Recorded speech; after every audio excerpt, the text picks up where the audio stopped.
Hello, আসসালামু আলাইকুম guys, আপনারা সকলে কেমন আছেন? আশা করি অনেক অনেক অনেক বেশি ভালো আছেন। তো মিস্টার আনবক্সিং এরিজি বাংলা চ্যানেলের আরেকটি নতুন ভিডিওতে আপনাদেরকে স্বাগতম। তো এই ভিডিওর মধ্যে আমরা স্যামসাং গ্যালাক্সি M52 5G ডিভাইসটির আনবক্সিং এবং শর্ট রিভিউ দেওয়ার চেষ্টা করব। তো চলুন শুরু করা যাক আজকের ভিডিওটি। তো ভিডিওটি শুরু করার আগে আরেকটি কথা বলে নিতে চাই, যদি আপনি আমাদের চ্যানেলের নতুন দর্শক হয়ে থাকেন তাহলে এখনই আমাদের চ্যানেলটি সাবস্ক্রাইব করে দিতে পারেন, আর যদি অলরেডি সাবস্ক্রাইব করে থাকেন তাহলে থ্যাংক ইউ সো মাচ। তো চলুন দেখে নেওয়া যাক যে বক্সের ভিতরে কি কি কন্টেন্ট দেওয়া আছে। তো বক্সটি ওপেন করলে সর্বপ্রথম দেখতে পারবেন মেইন ডিভাইসটি, তারপরেই দেওয়া আছে টাইপ সি চার্জিং কেবল এবং চার্জিং অ্যাডাপ্টর, এছাড়াও দেওয়া আছে সিম ইজেক্টর পিন। তো প্রথমে দর্শনদারি, তারপরে গুণবিচারী। তো ইনি কিন্তু দেখতে আসলে অনেক সুন্দরী, প্রথম দেখাতেই অনেকের হয়তো ক্রাশ হয়েও যেতে পারে। তো এই ফোনটা কিন্তু অনেক পাতলা করা হয়েছে এবং অনেক হালকা করা হয়েছে, তাছাড়াও প্লাস্টিক বডি হলেও প্রিমিয়াম ফিল পাওয়া যাবে ফোনটি ইউজ করে। তো আপনি কি কোনো ফোনের সঙ্গে মিল পাচ্ছেন এই ফোনটির? যদি টেক লাভার হয়ে থাকেন তাহলে অবশ্যই মিল পাবেন। জি, আপনি ঠিকই ভেবেছেন, এটা স্যামসাং গ্যালাক্সি S20 FE এর মতোই দেখতে। তো ডিজাইন যার যার নিজের নিজের ব্যাপার। তো আমার আসলে এই ফোনটা কিন্তু আসলে অনেক সুন্দর লাগছে। আপনাদের কার কেমন লাগছে অবশ্যই কমেন্ট অপশনে কমেন্ট করে জানিয়ে দিতে পারেন। আর তাছাড়াও স্যামসাং যে এত ভালো কাজ করতেছে, তাদের প্রিমিয়াম সেগমেন্টের ফোনগুলা আস্তে আস্তে কম দামি সেটগুলাতেও ওই ডিজাইনগুলা দিচ্ছে, এই কারণে কিন্তু অনেক ভালো লাগতেছে। আর তারা যেই কম দামি ফোনগুলা তৈরি করতেছে, বিশেষ করে A সিরিজ এবং M সিরিজের যে ফোনগুলা, এগুলা কিন্তু আসলে অসাধারণ ডিজাইন করতেছে এবং প্রিমিয়াম ডিজাইনগুলাই তারা দিচ্ছে। এই ফোনটি প্লাস্টিক বিল্ড হওয়া সত্ত্বেও এই ফোনটিতে কিন্তু আসলে অনেক ভালো মানের প্লাস্টিক ইউজ করা হয়েছে। তো চলুন দেখে নেওয়া যাক যে ফোনটির ভিতরে আপনারা কি কি পাচ্ছেন। এই ফোনটির ডিসপ্লে হিসেবে দেওয়া হয়েছে 6.7 ইঞ্চির সুপার অ্যামোলেড প্লাস ডিসপ্লে, যেটাতে ব্যবহার করা হয়েছে 120 হার্জ রিফ্রেশ রেটের প্যানেল।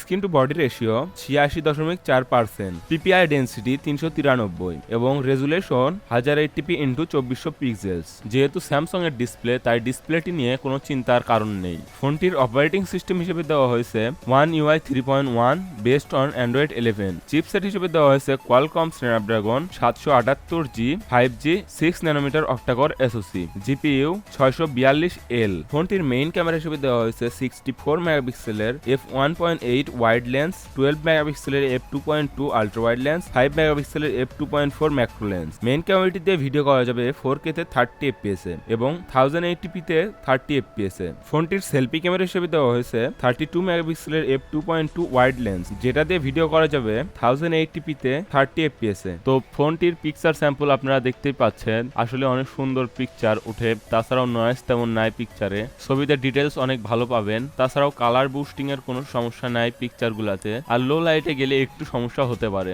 আর ছবিগুলো মোটামুটি ন্যাচারাল ছবি পাবেন, কালার বুস্টিং অথবা বেশি সাদা করে ফেলে এইরকম ছবি পাবেন না। তাছাড়াও সেলফি ক্যামেরাটাও মোটামুটি ভালোই, আলো ভালো থাকলে মোটামুটি ভালো ছবি তোলে। তাছাড়াও ওই যে বলেছিলাম কালার বুস্টিং এর সমস্যাটাও নাই, মোটামুটি ন্যাচারাল ছবি তোলে এবং এজ ডিটেকশন ভালোই। তো ক্যামেরাটা মোটামুটি ভালোই ছিল, যদি একটু আলো বেশি থাকে তাহলে ভালো ছবি পাবেন, আর যদি আলো একটু কমে যায় তাহলে ছবিতে একটু ডিটেলস লস হবে। তো মোটামুটি ভালোই বলা যায় ক্যামেরাটিকে। আর আপনাদেরকে একটি দুঃখের খবর জানানোর আছে, এই ফোনটিতে কিন্তু 3.5mm হেডফোন জ্যাকটি উধাও হয়ে গিয়েছে। এই ফোনটি আনলক করার জন্য দেওয়া হয়েছে সাইড মাউন্টেন ফিঙ্গারপ্রিন্ট সেন্সর, আর যেটা অ্যাকুরেট এবং অনেক ফাস্ট। এই ফোনটির ব্যাটারি হিসেবে দেওয়া হয়েছে 5000 mAh lithium polymer non removable battery এবং চার্জিং সিস্টেম হিসেবে দেওয়া হয়েছে 25 ওয়াটের ফাস্ট চার্জার। কিন্তু দুঃখের বিষয় হচ্ছে বক্সের ভিতরে 15 ওয়াটের চার্জার দেওয়া আছে। আর এটা কিন্তু একটা ট্রু 5G ডিভাইস এবং অনেকগুলা ব্যান্ড পাবেন 5Gর এই ফোনটিতে। তাছাড়াও এই ফোনটির সিম কার্ড স্লট হিসেবে দেওয়া হয়েছে 2টি সিম কার্ড। মেমোরি ইউজ করতে হলে একটি সিম কার্ড এবং একটি মেমোরি কার্ড ইউজ করতে হবে। তো ওভারঅল সবকিছুই শুনে ফেললেন ফোনটি সম্পর্কে। তো এখন জানা যাক যে এই ফোনটির প্রাইস কেমন হতে পারে।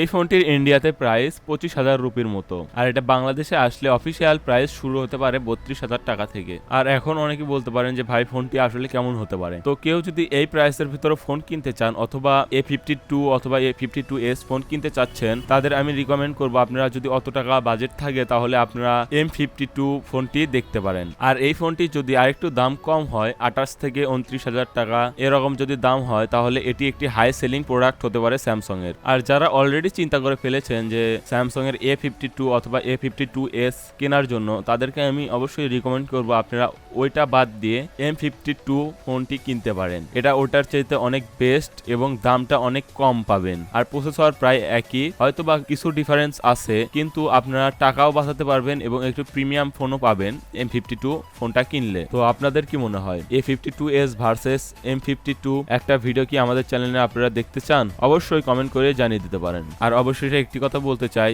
যদি এটি 28 থেকে 29,000 টাকার ভিতরে হয় তাহলে এটি একটি ভ্যালু ফর মানি ডিভাইস হতে পারে। তো ইয়াপ গাইস, এটাই ছিল আমাদের আজকের ভিডিওটা যদি আপনাদের একটু ভালো লেগে থাকে, একটু উপকার এসে থাকে, তাহলে ভিডিওতে লাইক করে দিতে পারেন। আর যদি এখন পর্যন্ত আমাদের চ্যানেলটি সাবস্ক্রাইব না করে থাকেন তাহলে এখনই সাবস্ক্রাইব করে দিতে পারেন, কারণ আপনার একটি সাবস্ক্রাইবের কারণে আমাদের এই ছোট্ট পরিবারটি আরো একটু এগিয়ে যেতে পারে। Thank you for watching our full video.